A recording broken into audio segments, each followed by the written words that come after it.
This is Diabetes Connections with Stacey Sims. Welcome to a special end-of-the-year episode of Diabetes Connections. I'm Stacey Sims, and this week I want to talk about 2024 one last time before we go full speed into 2025. First, thank you so much for being here. I mean, thank you overall. We will mark 10 full years of this podcast in just a few months, and there would be no show without you. Thank you for listening, for all of your feedback, for your encouragement, for your really good and valuable criticism, and for being part of the genuine diabetes connection that I had in mind when I started this podcast back in 2015. One of the best parts of doing a show like this is having a front row seat to the biggest news stories in the diabetes community. If you're new around here, that's my background. I did news. My traditional career was in broadcast news, local TV, and in radio. And that is why I started Diabetes Connections, to be a news outlet and to do in-depth interviews.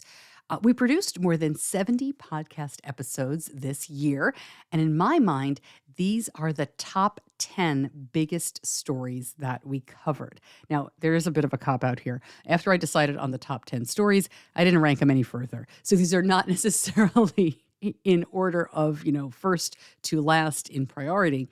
So what do you think is the top story? And what did I miss? Let me know in the Facebook group or email me, Stacey@diabetes-connections.com. By the way, this is also written as a blog post, and that's what I'm going to link up on social. All of the episodes referenced here are included and easy to listen to right in the post. Please stay tuned on social and, of course, right here, wherever you're listening. So much is going to go on in the new year. We've got more Mom's Night Out events. We will be in 4 cities in 2025. I'm speaking at several events, and who knows what's going to happen for technology and for the diabetes community. But first, here is my look back at our top 10 stories, again, in no particular order, for 2024. Interoperability moves forward. This year, Tandem Diabetes Care became the first pump company to integrate with 3 CGM sensors. In January, we got the news that the t:slim X2 insulin pump would work with Abbott's Libre, as well as the Dexcom G6 and G7 sensors. Beta Bionics and Omnipod systems also now work with these 3 sensors. Eversense received iCGM designation by the FDA, allowing their implantable CGM to be integrated with insulin pumps, although there has been no announcement of a pump partner yet. Medtronic got FDA approval for their Simplera CGM and announced they'll work with Abbott on a proprietary CGM just for Medtronic pump systems. And I'll count these for integration as well. And by the way, these were 2 of the features and changes you asked me about most in the last year or 2. The Omnipod 5 app for iPhone became fully available in the US, and Dexcom's G7 goes direct to watch. CGM in school legal questions continue. 4 years after a landmark legal decision about continuous glucose monitoring in schools, lawyers are still arguing the case. In 2020, the Department of Justice ruled that CGMs are standard of care for students with diabetes, and schools must accommodate their use. But many kids are still being denied use of CGM in school, let alone anything like remote monitoring. I spoke to the lawyers who are trying to change this. They are still looking to hear from parents.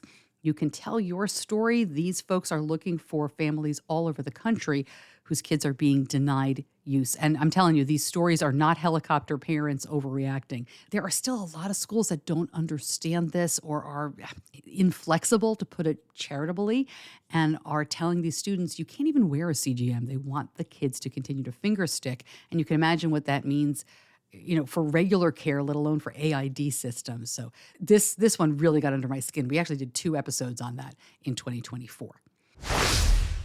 Twist Pump launches with Tide Pool integration. Tide Pool Loop was approved by the FDA in January of 2023. We've been following the DIY diabetes movement since the podcast launched in 2015, and this seemed like an amazing accomplishment for something created by a community, not a company. You may recall that Tide Pool agreed to shepherd, is the word they used, shepherd Loop through the FDA process, and they did an amazing job of that. But until Tide Pool Loop had a pump partner, the software was basically sitting on a shelf. So this year, Sequel MedTech announced Tidepool would power their new Twist pump. Commercial launch is planned for 2025. Glucagon updates and Beta Bionics and Xeris collaborate. This year, we learned that a glucagon protocol was added to the American Diabetes Association's Standards of Care. The recommendation is that people taking insulin or who are at high risk of low blood sugar should have a prescription for glucagon, preferably ready-to-use glucagon like the Gvoke HypoPen for low blood sugar emergencies. Beta Bionics and Xeris, which makes the Gvoke HypoPen, also announced their partnership this year. The iLet launched as an insulin-only pump, but a bihormonal system is still the long-term goal. Xeris's shelf-stable glucagon will be used, which is a switch from what had been previously announced. SmartPen advances.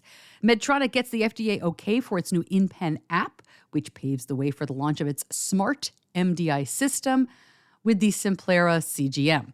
So that means the system will be the first in the market to recommend corrections for missed or inaccurate insulin doses. They say it provides real-time personalized insights for people on MDI, multiple daily injections. We have taped an episode with Medtronic about this that will be airing in January. So I get to sneak it in on this list because, the story happened in 2024. We're just learning more about it in the weeks to come. And Luna Diabetes announced clinical trials will now begin. This system is all about automated dosing overnight for insulin pen users. It's an add-on therapy, a tiny pump designed for use only during sleep. You keep using injections during the day. So I'm putting this under the insulin pen category of stories. Hey, it's my list. I can do what I want. Over-the-counter CGMs. The launch of Dexcom's Stelo, available over-the-counter, meant that people without insurance or prescription can buy a CGM. Abbott also received FDA clearance for 2 new over-the-counter CGMs, the Lingo for people without diabetes and the Libre Rio for people 18 and older with type 2 who do not use insulin. I have worn the Stelo. It is a much more simple system than the CGMs designed for people who dose insulin. I've got a bunch of social media videos out there you can surf up. And late in the year, Oura Ring announced a partnership with Stelo.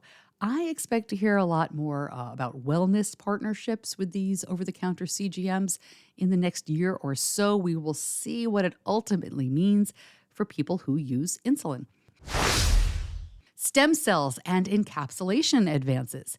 Cernova gave us an update on their quest for a functional cure for type 1. This year, they announced their cell pouch system of islet cell transplants has seen 7 people achieve insulin independence and has kept 1 person off insulin injections for 4 years. There are several other companies on the same quest. There's a group in China that is seeing great success as well. And we talk about in this episode what it really means going forward. Dana Lewis launches an EPI campaign. Diabetes DIY pioneer Dana Lewis was diagnosed with something called EPI, exocrine pancreatic insufficiency, a couple of years ago. She'd never heard of it. She was shocked to find out diabetes is considered a common co-condition. 20 to 30% of people with diabetes can end up with EPI, which can cause a lot of discomfort and stomach issues and health issues if left untreated. Of course, Dana jumped in, publishing a review of studies, and she is now creating studies of her own. Blue Circle Health's free care model expands. Blue Circle Health offers something very unique, free care to people with type 1 diabetes. And they expanded to more states this year. They're looking to get the word out. They tell me that people have a problem believing this program is for real. And with our healthcare system, I can totally understand that. But this program is thanks to a grant from the Helmsley Charitable Trust and offers care for 6 months to adults. CEO Len Davalio gave us all of the information, including why it's just 6 months and what happens to people in the program after that. Quinn period pads measure A1C.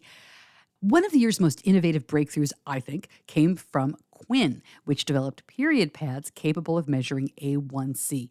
The fascinating thing about this, in addition to the A1C science there, is that they first had to prove that period blood could be used for health tests. The only precedent for anything like this was in a criminal investigation. I think this has long-term implications, and it was fascinating to hear how this company is dialing in on women's health and neglected part of women's health research. I don't think anybody believes that a period pad is going to replace an in-office or in-lab A1C test for the vast majority of women with diabetes, but I do think we're going to look back on this as a very important development in women's health and women's health research.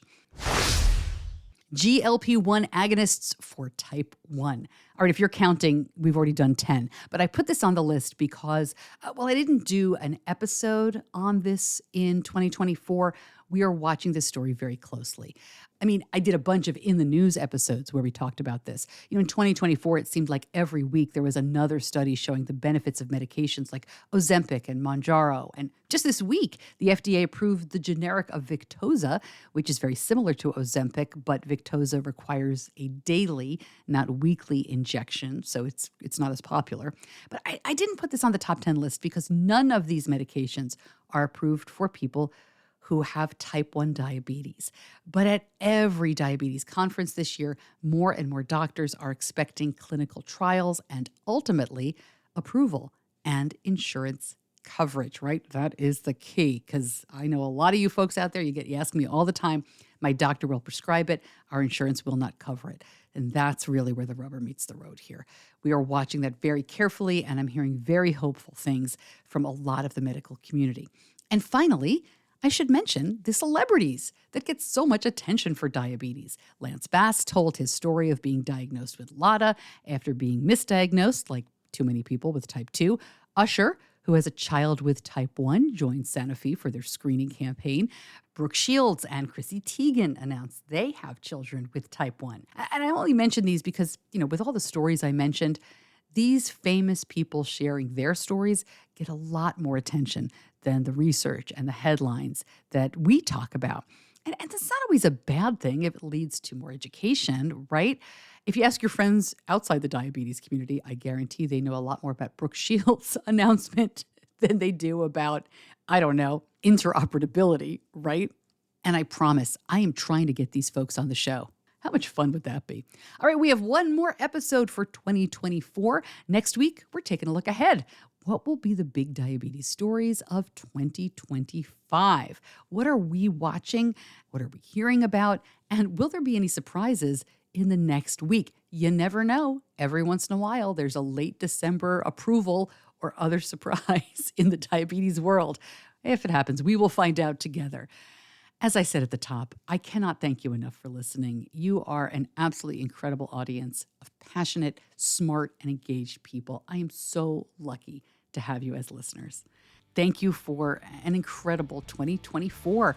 I'm Stacey Sims. I'll see you back here soon. Until then, be kind to yourself.